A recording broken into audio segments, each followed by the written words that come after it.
Hi, everybody, and welcome to the Zeta Connection. We get asked a lot of questions daily about a myriad of different questions. And one of them specifically is how do we contact our spirit guides? And so today we thought that we'd talk about that. My name's Paul, this is Cyan, and we work as mediums as well as having extraterrestrial contact. So, Cyan, how would you like to begin this conversation? What is your experience with spirits? Goodness. Okay, so if I think back to the very beginning, I used to sit in the spiritualist open circles in the UK, and I'd go every week. I was about to say I'd go religiously. There was no religious focus. And in those circles, we'd practice clairvoyance, we'd practice psychometry, we'd do all sorts of things. The first circle I ever sat in was very, very, very open to trance mediumship. And although I had no idea what those terms meant back then, when I look back on it now, that's exactly what the lady was encouraging. Transfiguration, trance work, and sometimes I'd say almost full trance work, which in spiritualist circles in the UK now is quite rare. So how do you think that helped you connect to your guide? I think without that practice back in those early days, I wouldn't have even recognized a guide if they came and tapped me on the shoulder, to be honest. So someone's brand new and they're asking you, well, what can I do to contact my guide? What do you tell them? I would suggest that probably they start off with just meditation. It was the foundation stone for me of my mediumship. Without that, I wouldn't have been able to recognize the sensation of a spirit approaching me. I wouldn't be able to recognize when they spoke to me. I wouldn't have been able to hear them in any way at all if I hadn't have learned to be still and quiet in my mind and get to know myself on an energetic level. And what about people that don't know anything about their energetic levels? Well, that's why you meditate. It's where you start. It's where you start. And so how would a person work out the difference between their own voice in their head and the information that they're getting from a guide? Well, for me, because we practiced clairvoyance, so it was quite easy to evidence. We'd partner up, we'd have invite a known spirit person to the person we were working with to come in and connect with us, and we'd pass messages. I was lucky, I could see them, I could smell smells associated with them, and that doesn't sound quite as awful as it was. Like if they were a florist or roses or they loved cooking, I could actually smell the stuff they were cooking. I could literally smell baking bread and stuff. It was bizarre. I could see them, I could describe them, and then I would begin to feel their emotions. I'd be able to feel what kind of personality they had, and then slowly the actual messages would form. But because I had that other person with me, they were able to verify what I was seeing, sensing, hearing, etc. But that sounds like that you were already a medium. What about somebody who isn't a medium, who wants to connect to the spirit life? So a lot of people give advice from the level of abilities that they currently have. Mm-hmm. But I'm talking about, what happens if someone has no recognition of their abilities? Yeah. And I know that you said they can meditate. Yeah. But how do they work out the difference between what's happening in their head, mm-hmm. the voices in their head, mm-hmm. and say a spirit person talking to them? Well, we talk about journaling and documenting, don't we, for that process? Right. And that's that. Yeah, I know you're a big advocate Yeah, so my attitude is that, well, the way I did it was I would get information, I would write it all down, and I would put a date next to it and a time.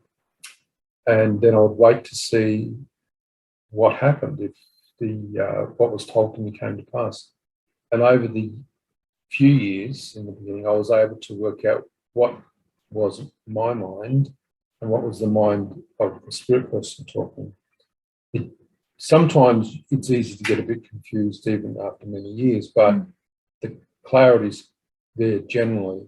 So for a person starting out, I would suggest that they write down everything that they're getting, especially if they're having a one-to-one session with their spirit friends or their guides, and then whatever information they get, they can then evidence and document that. I mean, the other way around it is to just ask questions.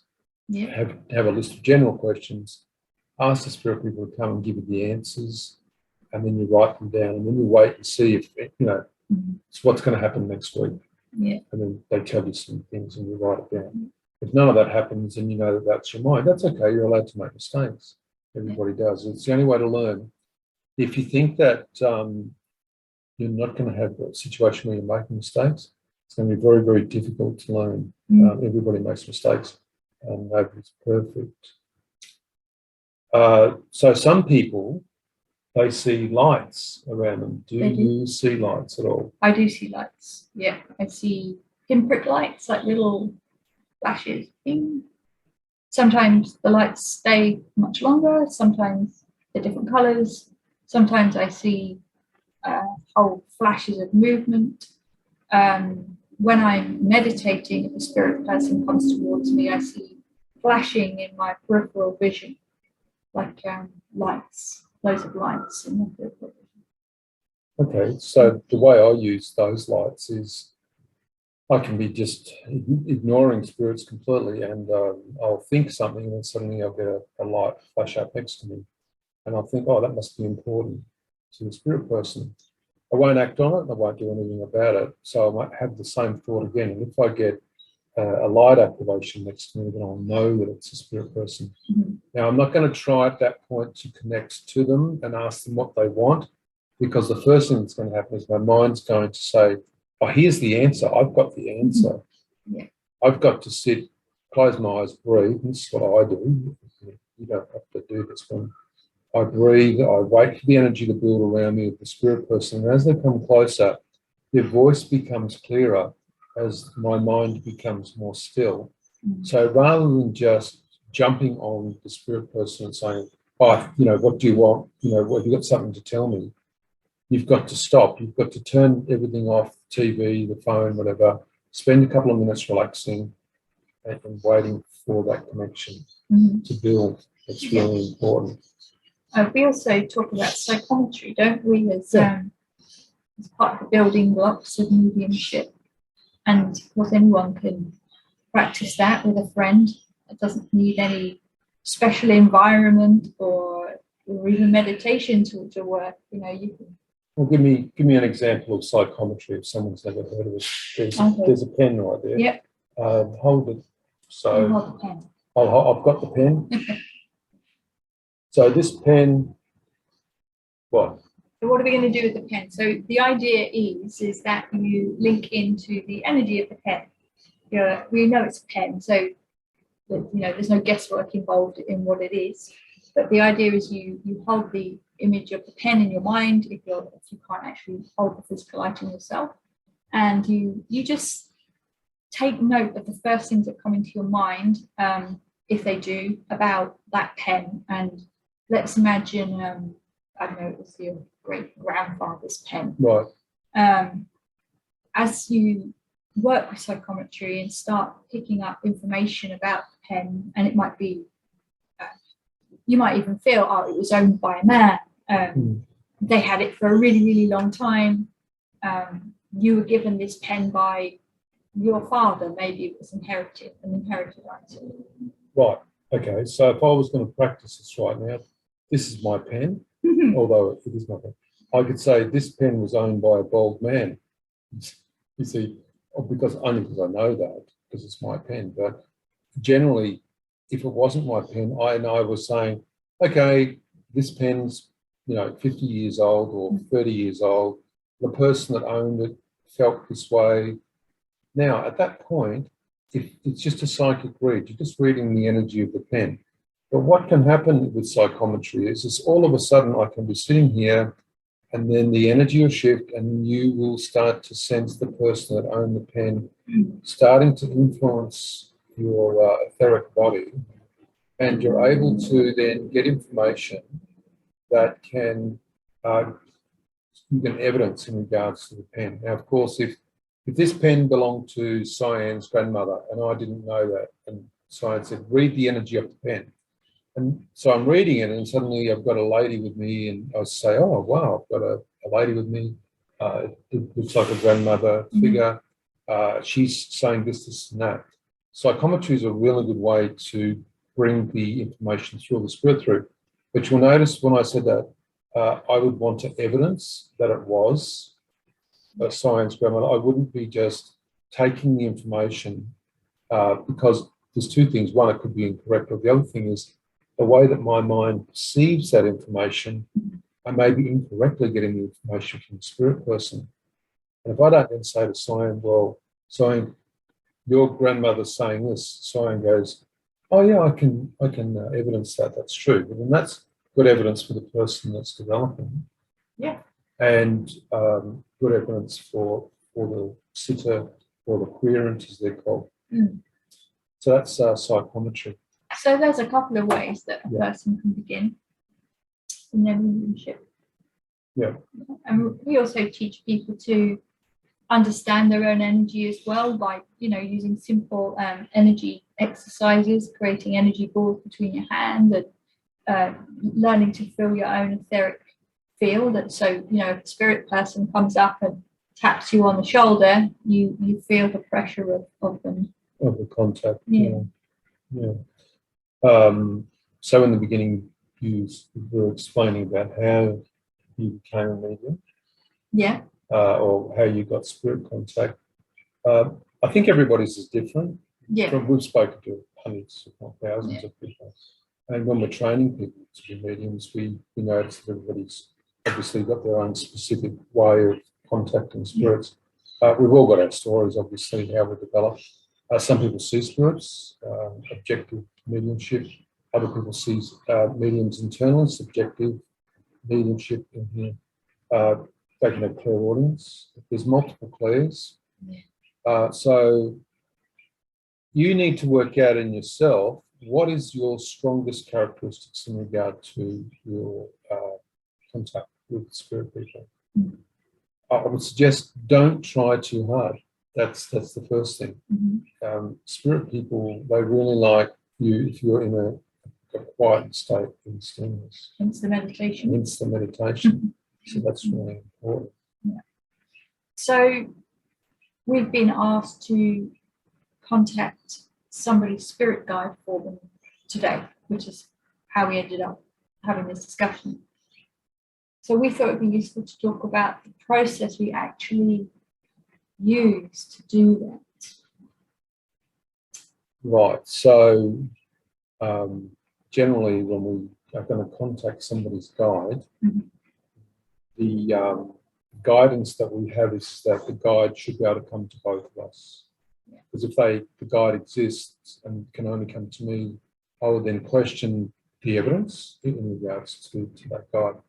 So when we, today, when we go to link into that person's guide for them, I'll write down the information that I get.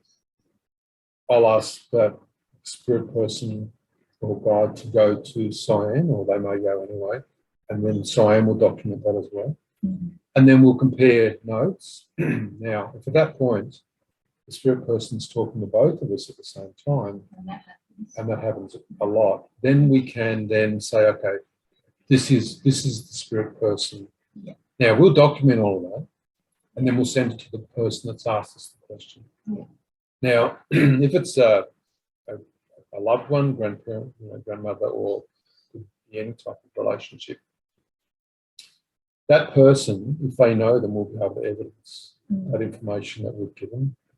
But if they don't know them, they'll be able to go to a family member, an older family member who may have known that loved one, and they'll have to get the information from them. Yeah. That means that we're not reading the querent's psychic field, their energy. And in doing that, the person has to go and ask somebody else for that information. Yeah. And so the next question we get asked is, what if the guide that comes through isn't known at all? So they weren't a family member, they're not a relation, they're not a loved one. How do we evidence those guides? That's pretty difficult. Yes, it is. But in every case so far, we've always been given something that the person can understand. Yes, that's very true. So in a situation where a guide isn't known to the loved one, to the person that's asking the question, the guide will say something like, you used to live here. We used to talk there when you were younger. I would like you to go back there. An interesting story is I had somebody that was looking for a guide, and the guide told me to tell that person to walk into a valley in a specific place in the States. And if they walked into the middle of the river, they'd find a round stone with a hole in it. The person went there and they were looking around for hours and hours, and they were on the phone talking to me saying, I just can't find it, I just can't find it. And then we said, look, we'll give up. Okay, we'll give up. And as they went to give up, they turned around and they saw a stick sticking out of the middle of the river. And they walked over, and the round stone with a hole had the stick through it. And the person lifted the stick up, and the round stone was in the end. I mean, honestly, there was a bit of faith in the fact that the person went over and did that. Faith in their guide, obviously. That person was then able to work with their guides to heal them through that stone. So one, I had to trust that what I was being told was correct. Two, the person had to be told, because they had to go out to there and find the stone, and also spend the hours to look for the stone. But it definitely for them paid off, that they had to start to get really good contact with their guide. So guides do give evidence when they can. I suppose another useful thing to say is when people are looking to build connection to their guides, don't expect it to happen overnight. And it took 4 years for my gatekeeper guides to come through. And I know yours took quite some time, not quite that long, but yours took a long time as well. Yeah. These guides, they sit back and they watch, and they're waiting for the right time. They're not just going to come forward into your life if it's not the right time. They're waiting for you to make the effort, I think, aren't they, really? Yeah. So, Well, I think that we've answered all of the questions in regards to that. We've given, I hope, the clearest possible answers to the questions. Look, obviously, once we've posted the video, if you've got questions, put them underneath in the comments section, and we'll try and answer the questions for you. Yeah. And what we want to see is people, asking us more questions, and we'll do more vlogs on that and give people as much information as they require. Now, we run some free online Zoom groups, one for the States and currently one for the UK. And we cover a multiple range of subjects as well. So we can be contacted on zeta_events@hotmail.com. And you can get an invitation to that group if you want to come and learn. All right. Our website is the-zeta-connection.com. All right. So thanks for listening today, and we'll see you soon.